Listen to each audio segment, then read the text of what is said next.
All right. We are wired to chase the hit, the scroll, the sugar, the just one more episode, please. And then all of a sudden it's 3 a.m. But what if the high that we're really seeking is something quieter?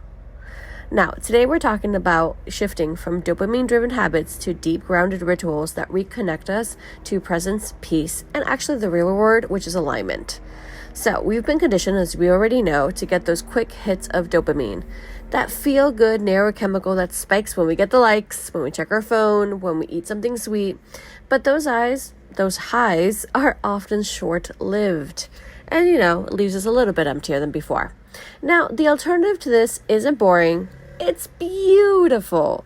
When we retrain our brains to find satisfaction in presence, slowness, and intentional rituals, we create a new baseline. One rooted in steadiness instead of spikes. Because present is pleasure when we learn to feel it. Goosebumps, freaking goosebumps. All right, so let's talk about everyday rituals that can be transformed into grounding practices. Alrighty then. So, for example, the laundry ritual, something that we do, very often, we hope. Instead of rushing through folding, slow down. Feel the fabric. Say thank you for each piece, for the body it holds, the life it supports. You're not just folding clothes, you're wrapping love. And I know it maybe sound like cray-cray delulu over here, but the fact that we just went from changing from winter clothes to summer clothes or whatever part of the world you're in, I was looking at my clothes and I'm like, thank you so much for keeping me warm this winter. Thank you so much for being so freaking cute. Thank you so much for being literally 90% of my closet Halloween based. And I'm known as a Halloween girly all year long, even in winter, even in spring. Thank you for these clothes. And I'm so excited for the new clothes because it's also full of color, but there's more spark and there's more Halloween coming up. So this was me literally just putting my storage away from winter to summer and so on and so forth. And I'm here talking to my clothes. And who gives an F? Who knows about this? It's just like a little grounding ritual, Now, the one that I need to redo the most or not even redo, but really push myself to do is the mirror pause. I really don't stare at myself a lot in the mirror simply because the way that we live right now, we don't have a lot of mirrors in the house, beyond the bathroom. That's basically where it lies.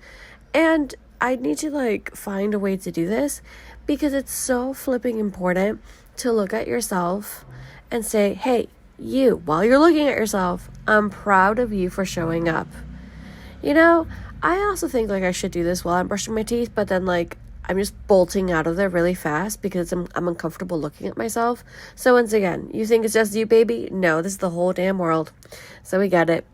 Now, oh goodness gracious, we're going back we were saying about the dopamine hits and things like that. So when the urge hits, when you feel the pull to stroll, please and thank you, please stroll instead of scrolling, to snack, to check out the latest buy, to check out the latest game, to check out the latest thing that you really clearly don't need most likely, try one of these.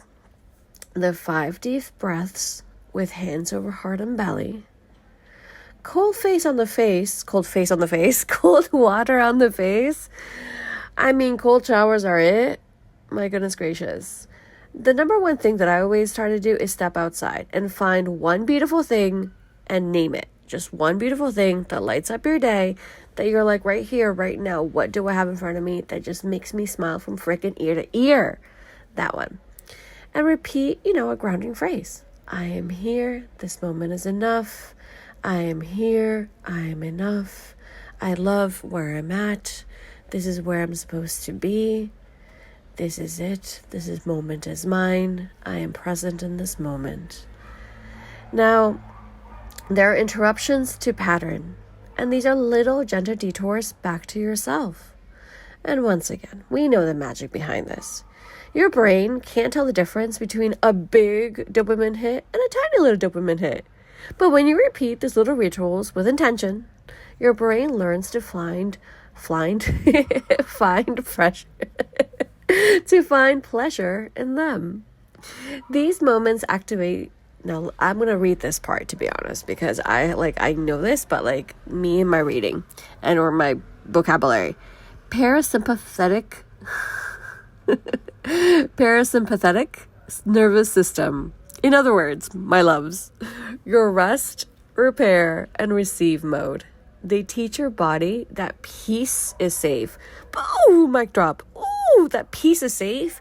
I don't know about you girlies. I don't know about you boys. I don't know about you they, thems, and all things in between. My team flyer here listening in. Safety is the number one thing. And after, doing a whole generational breakdown and growing up the way that we did, and whether you're a millennial, whether you're a Gen X or a boomer, the fact that we have to say that we have to teach our body that peace is safe, that should be like bolded, highlight, fireworks, exclamation point, because it's like one of the most grounding things we need to remember. And now, once again, of course, the more you often do them, the more your baseline shifts from chaotic to calm. You're not just calming down, you're repatterning an entire reward system.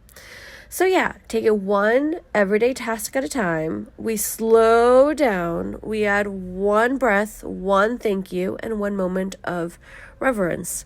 Because we're back to the body, back to the present, and back to you.